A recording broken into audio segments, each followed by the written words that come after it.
Most probiotics, if they're any good at all, you're talking about several billion organisms being introduced into your gut bacteria. Your body has to adjust to that. So just like if you put a terribly filthy, dirty something into your mouth and swallowed it and put it into your gut, which would cause all kinds of bacterial activity, right, as new bacteria were introduced, just like that could make you sick, probiotics can and will make you sick, especially if you're taking them on a daily basis. What's up, everybody? Christian Nix here, also known as the Barefoot Doctor. In this short video, I want to address a question that came to me from a student of my Pivot protocol. This is my special program to help people with chronic digestive illness. I think you're going to enjoy this because it's something that affects a lot of people. There's a lot of confusion about it, and if you get this wrong, you will cause illness for yourself. I got this email from my friend Beck, who was in my coaching program for several months, and had a chance to really dig deep on his condition. So just share this with you here. Hope you're well. Wanted to drop you a email after we talked a few months ago. I started to take probiotics every morning for around 2 weeks. I've started to notice a real negative mood change, high anxiety, and constant overthinking. Did we discuss this previously? Have you heard of this before? It would be great if you could help me on this. So, probiotics. Probiotics are foreign bacteria, okay? Number one, okay? You wouldn't pick up a piece of dog duty and put it in your mouth and swallow it, because that's a lot of foreign bacteria, and it's gross, okay? Probiotics are not what they are sold as. The idea is you put the word pro before it, right? And somehow this is like magically supposed to give you a good result. That is not the typical thing that happens. If I take a probiotic, I might be able to take one per month. I have no reason to take them, but if you were to take them, right, you're going to see an impact on your intestinal bacteria. Most probiotics, if they're any good at all, you're talking about several billion organisms being introduced into your gut bacteria. Your body has to adjust to that. So just like if you put a terribly filthy, dirty something into your mouth and swallowed it and put it into your gut, which would cause all kinds of bacterial activity, right, as new bacteria were introduced, just like that could make you sick, probiotics can and will make you sick, especially if you're taking them on a daily basis. I don't know anybody who can take a probiotic on a daily basis and not cause symptoms of digestive illness. In fact, when you take probiotics on a daily basis, you should expect that you're going to trigger things like autoimmune disease. Why? Well, because you cannot flood your body with foreign bacteria. If you enjoy this channel and benefit from learning about ancient medicine and how it can help people with modern chronic conditions like yours, then you'll love my new book, The Patient Empowerment and Self-Care Manifesto.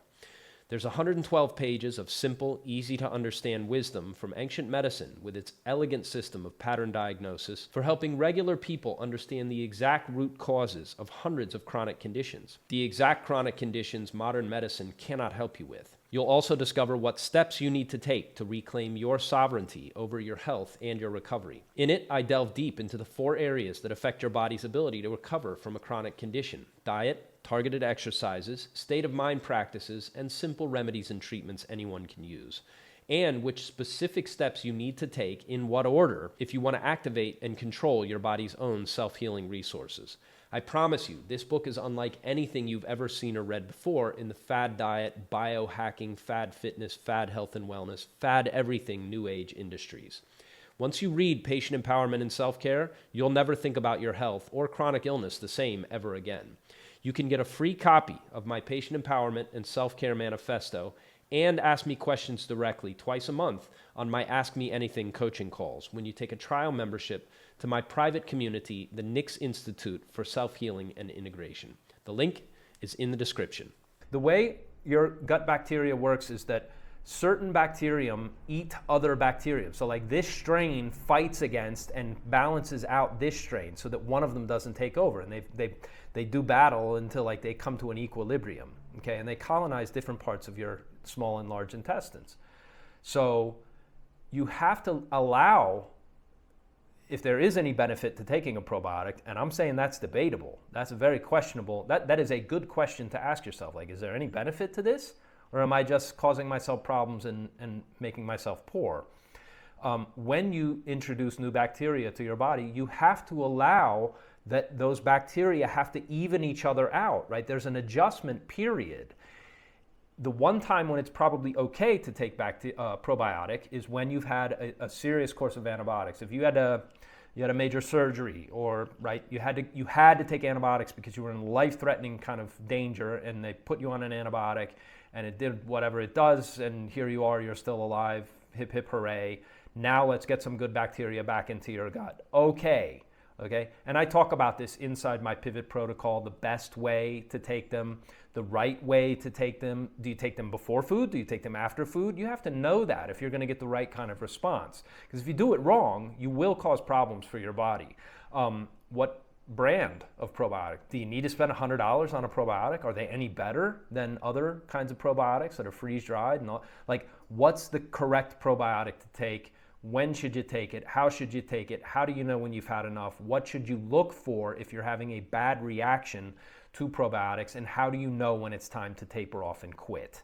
Okay? I go into all of those issues, all of those questions. And if you're going to mess around with probiotics, my advice is you need real clarity on this, because anything that's strong enough to make you well is strong enough to make you sick.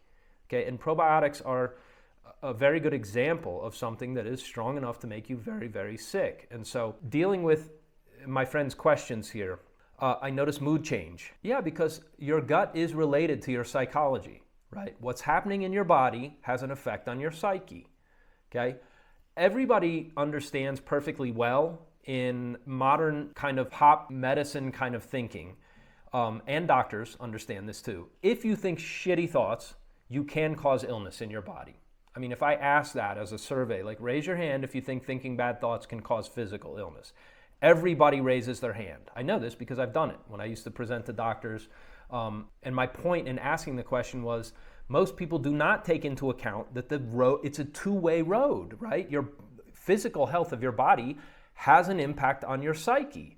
So if you think bad thoughts and you can make your organs ill and out of balance, well, if your organs go out of balance, you can cause psychological imbalance as well, and psychological dysphoria, right, to use a medical term. You can cause yourself mood changes and things like anxiety. Why in particular anxiety? Why probiotics would trigger anxiety? It's very simple.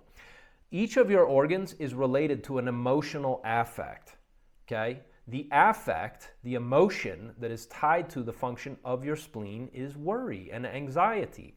If you overload your immune system with a bunch of bacteria from a probiotic capsule, your spleen has to get that problem under control. Ergo, you are burdening that organ.